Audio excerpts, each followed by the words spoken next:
محترم ناظرین کرام، السلام علیکم ورحمۃ اللہ وبرکاتہ۔ دنیا میں ہر ایک ماں باپ اپنے بچوں کے لیے ہر طرح کی مشقتیں، پریشانیاں جھیلتے ہیں تاکہ وہ اپنے بچوں کو ایک اچھا مستقبل دے سکیں، اور اس امید کے ساتھ کہ کل کے دن جب یہی بچے کامیاب ہوں گے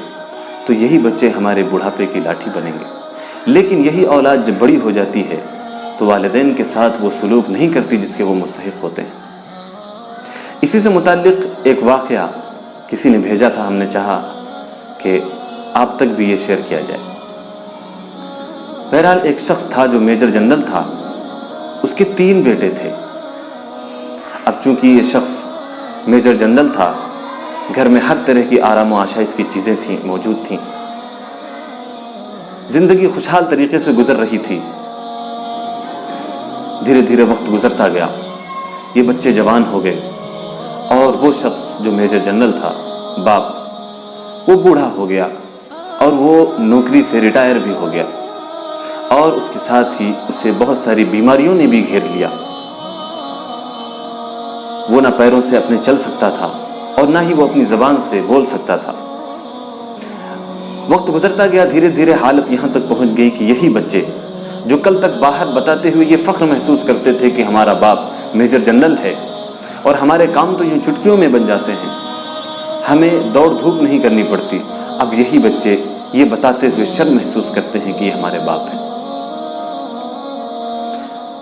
وقت کے ساتھ ساتھ اب انہیں اپنے باپ سے گھن آنے لگی، اور اس کے کھانسنے سے انہیں تکلیف ہونے لگی۔ دراصل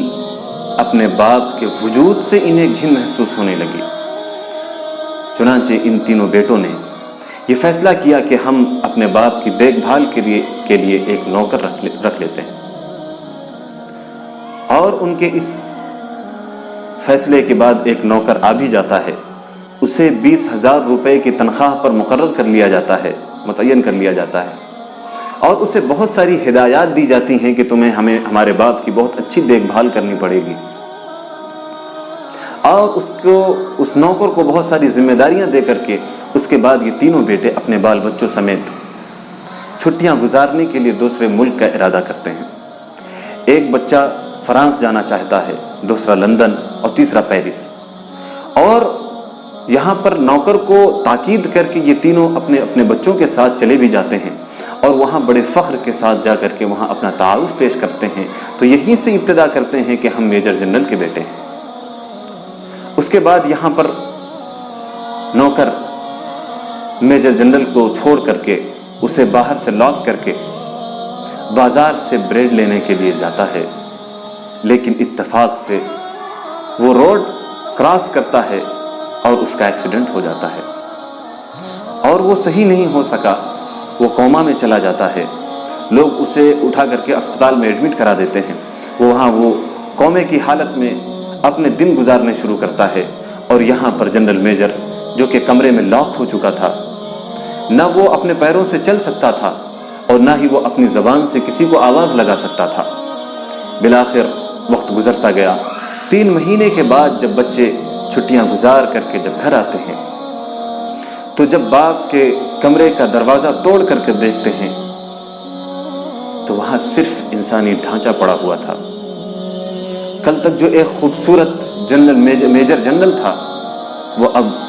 صرف ہڈیوں کا ایک ڈھانچہ ہے، کمرے میں بدبو پھیل رہی ہے،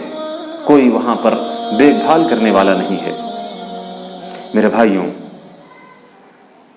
اس واقعے سے ہمیں بہت ساری نصیحتیں سیکھنے کو ملتی ہیں کہ ہم اپنے بچوں کی کس طرح سے پرورش کر رہے ہیں۔ کہیں ایسا تو نہیں کہ کل کے دن ہمارے بچے بھی ہمارے ساتھ یہی سلوک کرنے والے ہیں؟ اگر ہم نے اپنے بچوں کو دینی تعلیم نہ دی جس میں یہ سکھلایا جاتا ہے کہ والدین کی خدمت کرنا بہت عظیم نیکی ہے اور یہ بہت عظمت کا کام ہے، اگر ہم نے اپنے بچوں کو یہ نہیں سکھلایا تو ہو سکتا ہے کہ کل کے دن ہمارے بچے بھی ہمارے ساتھ وہی سلوک کریں جو میجر جنرل کے بچوں نے میجر جنرل کے ساتھ کیا۔ اس لیے میرے بھائیوں، اپنے بچوں کی جہاں ان کے مستقبل کی فکر کرتے ہیں،